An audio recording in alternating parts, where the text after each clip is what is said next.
Okay, so how have the hotels that you've been working with been doing amid the whole COVID-19 impact? Um, Good. Uh, some better than others. I'm not going to say that I don't have clients that haven't shut hotels down. In fact, we have Right. two clients right now with shutdowns. One will probably come back August 1st, and the other one in mid-June. Um, you know, what's really become granular, Jason, is inside the scale. Uh, and I know we probably want to talk for SHR and independence and everything else, but we used to sort of clump hotels in sort of that mid-scale, upscale, economy, whatever you want to call it. Hmm. But what I think is thriving right now, I'd love your opinion too, is anything that has an extended stay flair to it. I don't know if I'm right or wrong, but I feel like Residence Inn hasn't missed a beat. And I think Candlewood's done very well too. Now that drifts all the way into economy, I think Motel 6 is strong. I think Comfort and that the choice layers have done very well, but Yeah. it's really exposed a lot of the product out there. And what's made it worse for those, and I hope we're talking to some of your customers too, where their Achilles heel is the fact that they've gone on so much furlough. Support layers in distribution, in rate and inventory or rate planning, rate creations, and that sort of thing. Something as simple as just something that you can't do at property level that you need your distribution or your CRS platforms to support is just a clock, paper clock on the desk that says we'll be back in a couple of months. It's pretty sad. Right. So everybody sort of has to pitch in and step up a little bit, right? Yeah, So we're seeing that too. We're a lot of our clients don't have the manpower right now, yeah, and yeah, yeah, they're relying on us. They're doing more with less, and yeah, yeah. it's tough. It's uh, but nationwide, how are we doing? We're doing as well or better than some, but we've had to take that approach of philanthropy almost. I mean, we've got people in our pipeline that we're just doing some pro bono work for. I'm not going to lie, because simply they're not getting it anywhere else, and this isn't really time to stick my hand out Right. for fees. And Yeah. I mean, everybody has to sort of pitch in. This isn't we're coming out of this, and that's what you're asking is, what's the plan? But those first 2 months, I mean, it was ugly. March was Oh, super ugly. So it was we're in a lifeboat. It's that scene from Apollo 13.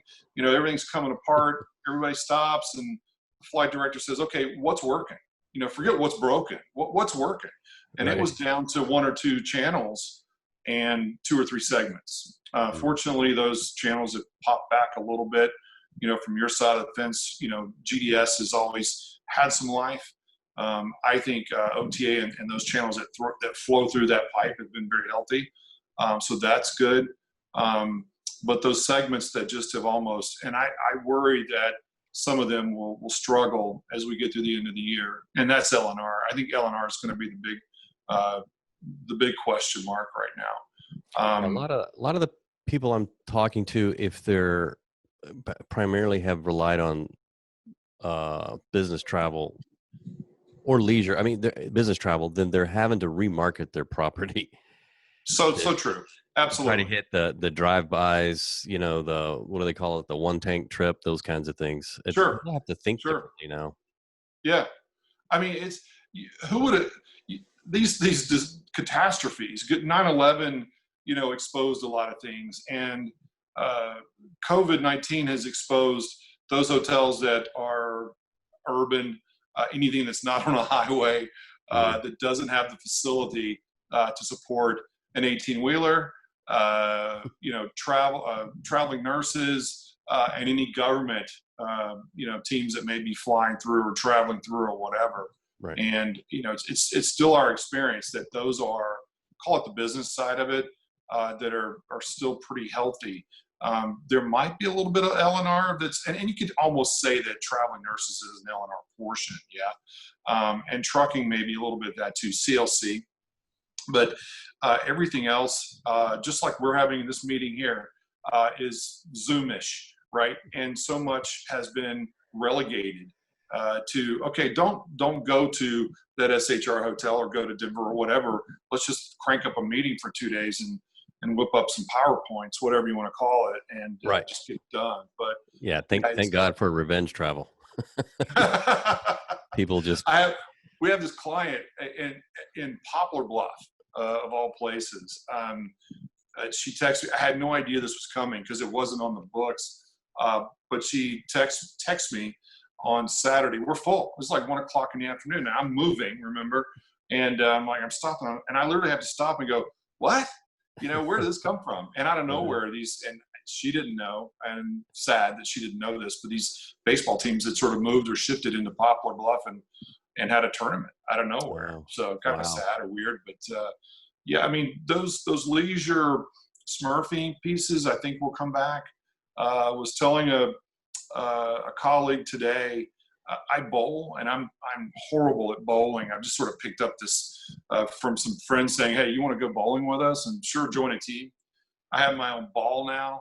But I bring this up because as that Smurf world of Thursday, Friday, Saturday, Sunday, I know this much about bowling, but those people that are serious about it, 24/7 stuff, when they shut those bowling lanes down, they were like rolling their bowling balls in their backyard because they didn't want to lose their muscle memory, like a golf stroke or whatever. Right. And that's been going on for 2 months. And as soon as they open these lanes back up, it was like watching that scene, Black Friday, where people are just running over each other, Right. going into the lanes. But those Smurf segments are there that we know about. We just don't touch on them all the time. And we've got to be aware that burst out that you're talking about is coming. And I think June's going to be better than May. How much better?